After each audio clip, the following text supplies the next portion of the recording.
3 weeks later, I'll be standing by the window of our 42nd floor penthouse, holding signed divorce papers in one hand and a small white test with 2 lines in the other. And I'll be smiling. But that night, by the marble sinks of the Hartwell Grand Restaurant, I knew none of that yet. I only knew one thing. My husband, Ethan Ashford, one of Grandview City's wealthiest tech entrepreneurs, was right there behind that wall. With another woman, I could hear every word, every sound, every lie from 12 years of marriage. Breathe in, breathe out. This was not the time to cry. This was the time to act. Ethan called me that afternoon and said he'd be late because of a meeting with investors. Later, I found him at the Grandview Technology Alliance corporate reception, wearing a flawless Brioni suit, with the signature smile that used to drive me crazy. Exactly at 10 p.m., I walked into the ladies' room, and I heard his voice. He was telling someone, "Baby, my wife is here." The voice on the other end replied, "I can't wait until tonight." I stood against the Italian marble wall and listened as everything collapsed. 12 years, our penthouse. Our shared accounts, our life. The pain came, then instantly turned into something else. Colder, sharper, more useful. I trained in kickboxing for 7 years. Ethan used to laugh and say, "Why do you need that? We have the best security in Grandview." Now I knew why. When the stall door opened and I saw his face, flushed, satisfied, something inside me clicked. Not anger, something colder, more precise. I landed every strike cleanly. He doubled over. Then I looked at her, a blonde little doll in Versace with a triumphant smile, and emptied an entire can of hairspray into her face. She was screaming as I was already walking out. The video was in my pocket. The plan was in my head. I don't forgive betrayal. Never, and no one. I called Sophie Chen at 11:14 p.m. She's the best digital investigator I know, and the only person in Grandview City I trust without reservation. I asked her to send the video to everyone connected to that evening and post it through the city's biggest media accounts. No traces, no names. An anonymous leak. Ethan had spent his entire life building the image of a perfect family man. Forbes had called him Man of the Year. The Grandview Business Club had named him the ideal entrepreneur 3 times. Tonight, all of that was about to disappear. This wasn't revenge. This was justice in real time. I hit send without hesitation. My finger never shook. Raymond Cole had known me for 12 years. He'd been my mentor from my very first day on Wall Street, and he was the one who blessed Ethan and me when we got married. That night, I didn't come to him for sympathy. I came for an honest conversation. He had already seen the video. Everyone in Grandview had seen the video. Ray didn't ask what happened. He just hugged me, and that hug said everything. Understanding a father's pain for someone else's daughter, something real. I allowed myself 3 minutes of tears. Then I wiped my face, lifted my chin, and said, "Ray, I need an assignment. Far away." "Right now." He looked at me for a long moment and replied, "I was already thinking about that." Our penthouse on Meridian Boulevard was worth $11 million. We chose it together. I insisted on an old money interior. Velvet walls, antiques, walnut floors, heavy drapes. Ethan wanted high-tech. I won. I always won the small battles and never noticed I was losing the big one. When I walked in that night, he was standing in the middle of the living room, confused, handsome, and full of lies. I didn't say a word. I walked right past him. Into the suitcase went my documents, a St. Laurent suit, the Roe cashmere, and my laptop. Everything that truly belonged to me, including my dignity. I walked out of our penthouse at 1:43 a.m. and never looked back. The Grandview Palace was where Ethan and I came to celebrate every anniversary. Now I was here alone. 28 missed calls from him. I didn't answer a single one. Instead, I opened my laptop and sent my attorney 3 lines. Prenuptial agreement, divorce. Tomorrow. Then I took a bath with diptych foam and climbed into bed overlooking the waterfront. I thought I wouldn't be able to sleep. Exhaustion turned out to be stronger than pain. I woke up at 6 in the morning to the sound of rain tapping against the glass. Outside, a gray Grandview sat under a light drizzle. I lay there in the white sheets of a luxury hotel, alone, shattered, and somehow at peace. It was a strange feeling. I decided to listen to it. I decided to wear red lipstick, a deliberate choice. When your husband is a cheater and all of Grandview's business world is watching a scandalous video of him, you don't hide in shades of gray. You put on a St. Laurent suit with perfect shoulders, a Cartier bracelet, and walk into the office like you're the one who won the game. Because you did, I saw the looks from my coworkers. Sympathy, curiosity. A few couldn't even hide their satisfaction. I gave every one of them the same calm smile, because I knew that at noon, Director Cole would announce my new assignment. A business trip to River Heights, a new case, a new life. I was ready. Ray described him briefly. The best in the country, difficult personality. You'll find a way to work together. The office was quiet, only the hum of the air conditioner and the distant noise of Grandview below. Sebastian Northwood stood by the window in a flawless Brioni suit. When he turned around, I understood exactly what Ray meant by difficult. This man was used to controlling everything. Every look, every movement precise and calculated. He knew who I was. He had seen the news, but he looked at me without pity or judgment. He was simply assessing me, professionally. I shook his hand and decided we would work well together. 3 hours later, we were already on a private Gulfstream heading to River Heights. A new case, a new partner, a new chapter. The case was called Project Eden. 3 children from River Heights families had disappeared and been returned, alive, with no physical injuries, but with no memory of the time they were gone. The kidnappers didn't ask for money. It was strange. It was terrifying. And it was exactly what I needed right now, a challenge that demanded my full concentration. Sebastian sat across from me in a leather chair, watching me work. I could feel his eyes on me, but I didn't look up. Somewhere far below was Grandview. Ethan, the ruins of 12 years. But up here, 40,000 feet above the ground, there was only the work. And the first man in a long time who looked at me not with pity, but with interest.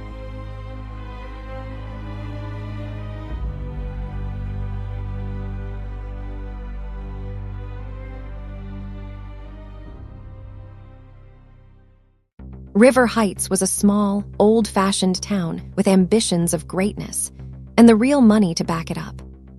Historic mansions, snowy streets, quiet conservative wealth, and beneath that flawless facade, someone's terrible secret. The Riverside Manor welcomed me with the scent of fresh flowers and the crackle of a fireplace. My corner suite with 2 river-facing windows was exactly the kind of place meant for someone starting life over. Dark walnut antique furniture, collectible ceramics, velvet curtains, the smell of old books. I unpacked my suitcase, hung up my dresses, placed the only photograph I brought with me on the nightstand. Not one of Ethan and me, one of myself, alone, smiling, alive. December 31st. The year that destroyed my family was coming to an end. I could have locked myself in my room with champagne and tear-stained eyes. Instead, I put on a burgundy dress, 15-centimeter Genvito Rossi boots, and drove to the Gilded Room. Why? Because I was alive. Because 48 hours of loneliness and pain was the most I could allow myself. Ethan was ending the year with Elena. And I was ending it with myself. With the woman I had almost forgotten during 12 years of marriage. With Catherine Ashford, an investigator who knew how to stand her ground. It was time to remember who I truly was. the real me. His name was Roland Kala. Handsome, confident, the kind of man who was used to getting what he wanted. He asked me to dance 20 minutes before midnight, and I said yes. Not because I liked him. Because I needed to feel that I still existed, not just as someone's ex-wife, a person to pity, or an empty space. At midnight, the entire room exploded with cheers and champagne. He leaned closer, and I gently but firmly stepped back. I smiled, thanked him for the dance, took a glass, and drank alone, to myself, to the year ahead, to everything waiting for me. And that was the exact moment I felt another gaze on me, heavy, familiar. I turned around.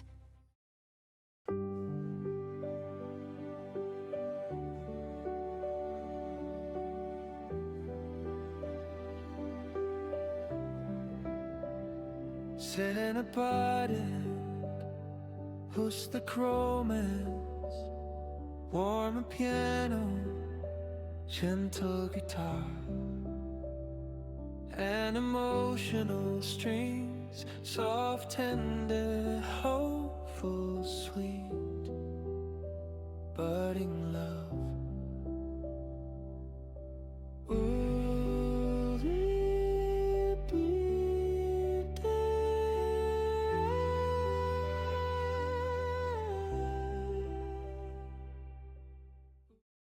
He found me at the hotel restaurant the day after New Year's. Marshall Tolliver, a senator from Grandview, one of the most influential men in the region, and, coincidentally, Elena Pierce's father. He didn't waste time on pleasantries. He got straight to the point. His daughter was pregnant with Ethan's child. She wanted the divorce finalized quickly. She wanted a wedding. I sat across from him calmly, my expression unchanged.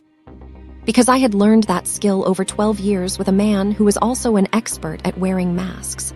Inside, everything was burning. Not from jealousy, from finally understanding. This was it. The final point. Elena was pregnant. Ethan was the father. Our story was over. Irrevocably.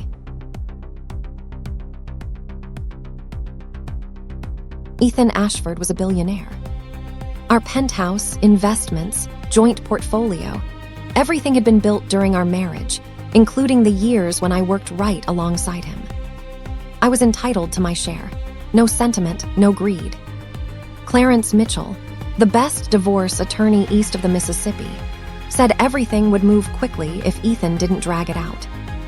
I opened my laptop and showed him backup copies of messages and documents I had carefully collected over the past few weeks, just in case. Clarence looked at me with interest. "You were prepared for this?" I answered. "No, but I know how to adapt quickly." He nodded. We got to work. He flew in the day after he was served with the divorce papers. I was ready for it. I just didn't expect it to happen so quickly. Ethan Ashford stood in the lobby of the Riverside Manor, wearing a Brunello Cucinelli coat. Looking at me with the same expression I once mistook for love. Now I saw something else. Fear. Not of losing me, of losing control. Those are two very different things. I walked toward him first, because hiding has never been my style. He started to speak. I said only one thing. "Ethan, this isn't a conversation for the lobby. Conference room, 15 minutes. He followed me. That alone said a lot. I gave him 6 minutes to talk. He said it was a mistake, that Elena had seduced him, that he loved only me, that we could start over. I had heard it all before, in witness statements from people who lied under oath. I know how to recognize a lie. When he finished, I said 3 things. First, my attorney would send a settlement proposal tomorrow. Second, Elena was pregnant with his child. That changed his life, not ours. Third, he had no reason to come back to River Heights. I stood up. Walked out of the room. Sebastian was waiting outside the door. I don't know if he heard anything, but his presence there felt right. Working with Sebastian was like playing chess against someone who thought as quickly as I did, but saw the board from a different angle. We disagreed every 2 hours and found common ground every 2.5. By the end of the second week, I realized that for the first time in a month, I was thinking about the case, not Ethan. I was waking up wondering how to get through the next day, not imagining the next version of the story. Sebastian didn't ask unnecessary questions about my life. He didn't give advice. He didn't pity me. He simply worked beside me. One evening, when we were both working late, he brought me coffee without asking, exactly the way I liked it. 2 sugars, no milk. I said nothing. But I remembered. Ethan and I had been trying to have a baby for 1.5 years. I had tests done, took vitamins, saw specialists. He said he wanted it more than anything in the world. He lied about that too, but the test didn't lie. 2 clear lines, January, River Heights, alone. I sat on the edge of the bathroom, in my room at the Riverside Manor, holding that small white object that changed everything once again in a single moment. I cried. Not from fear or happiness, but from a deep, almost physical realization. This life growing inside me had nothing to do with our broken marriage. This baby was mine, only mine, and we would be okay. I didn't have to tell him. He was my business partner, my boss, a man I had known for less than 2 months. But that evening, sitting by the fireplace with a cup of ginger tea, I realized I didn't want to carry this alone. He closed his laptop when I said, "I need to tell you something." He looked at me. I told him. The silence lasted exactly as long as an honest answer required. Then he stood up, sat beside me, took my hand in his firm, warm, and said, "This changes our work schedule. I'll need to rearrange a few things." That was all. Not a word about it not being his business. Not a hint of stepping away. That was when I understood he was staying. Ethan signed in early March, without a fight. Maybe because he had seen the documents I showed my attorney. Maybe because Elena's pregnancy had already changed his priorities. It didn't matter. At 11:47 a.m. On March 3rd, I became an officially free woman with 45% of our shared assets, the right to my own name, and a tiny life inside me that was already making itself known in the mornings. I stood by the window. Outside, the snow was melting.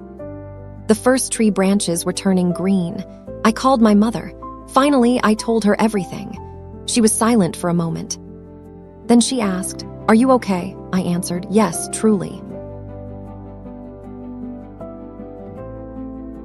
We got married at the end of April, when the small curve of my belly was already noticeable. No hundreds of guests, no limousines. That morning, I wore an ivory the rose suit and Mikimoto pearl earrings. Sebastian wore a gray Brioni suit without a tie. Our witnesses, Sophie Chen and Victor from the team, pretended they weren't crying. When we walked out of the registry office, Sebastian stopped on the steps. He looked at me for a long moment, seriously, and said, "You know I've loved you long enough to finally have the right to say it." I laughed. That was our first moment as husband and wife. Laughter, spring sunshine, the truth without decoration. It happened in July, at 8 in the evening. Victor Chen spoke quickly, the way professionals do when they have to deliver unbearable news without wasting words. Sebastian was shot. 2 bullets to the chest, Grandview Medical Center, immediately. I grabbed my keys. I drove. I didn't cry in the car. I couldn't allow myself to. I needed to think. About Sebastian and me, about the life we had only just begun, about our daughter due in October, about the fact that we still hadn't been to Barcelona. I was not given permission for any of it to end. I refused to let anything end on that rainy July night. I waited 4 hours and 17 minutes. I counted every single one. Victor sat beside me in silence, no empty words of comfort. The right person beside me at the right moment. Sometime that same evening, I texted my mother, "Everything will be okay." It was an order to myself, not information for her. When the surgeon came out of the operating room and removed his mask, I stood up. My legs felt like wood. He looked at me, exhausted, pale. and said the surgery is over, he's alive, but the next 48 hours will be critical. I nodded, thanked him, went back to the chair. And only then, in the silence of the empty hallway, did I finally cry. Quietly, not from grief, from the first fragile spark of hope.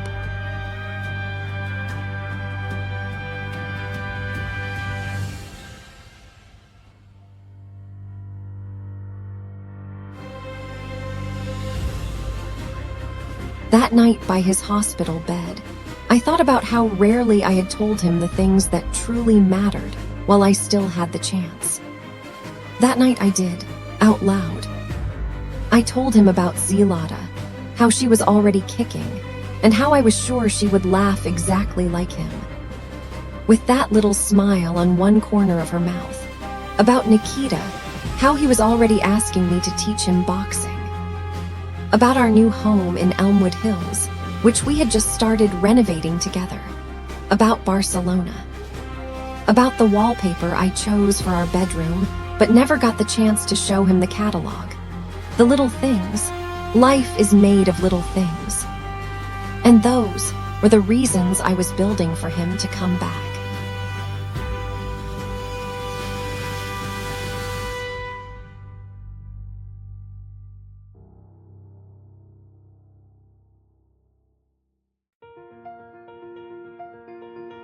Roland called on the third day.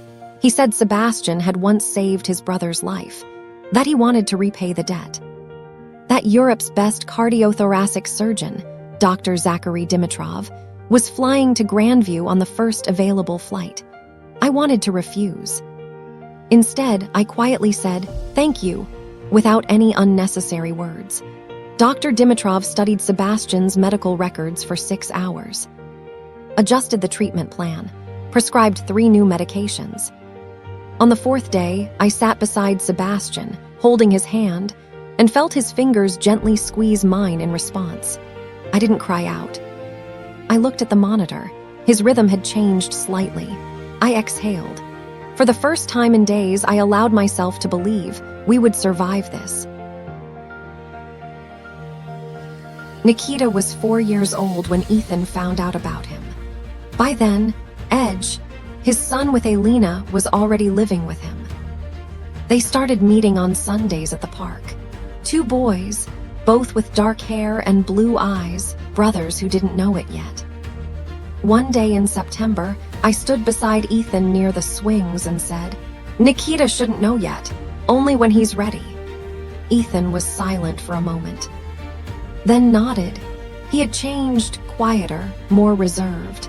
He lost a significant part of his business after the video scandal. Started over from scratch. We didn't become friends, but we became parents. Sometimes that's enough.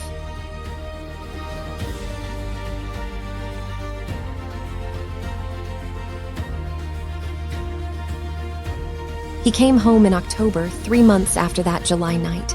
Dr. Dimitrov called it almost a miracle. I said, "I know." Sebastian walked with a cane, temporarily. He insisted on that word, and he was still the most beautiful sight of my life. Zlata reached for him from the doorway. Nikita stood tall, trying not to show how happy he was. I stood a little to the side. My family. This funny, imperfect, impossible family, pieced together from fragments of different lives, was real. When Sebastian looked at me from across the room, he said, "Barcelona next April. I already booked it." I laughed. For the first time in 3 months, truly.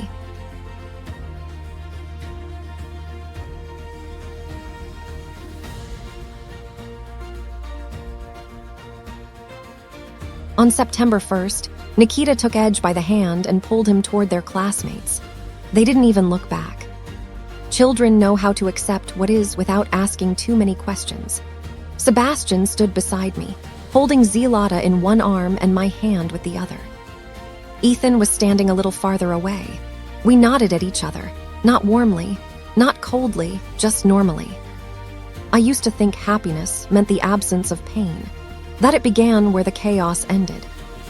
Now I know, it begins when you're finally honest with yourself, when you have a man beside you who stayed, when you have children who laugh.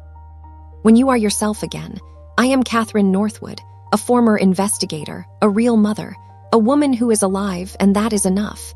The end.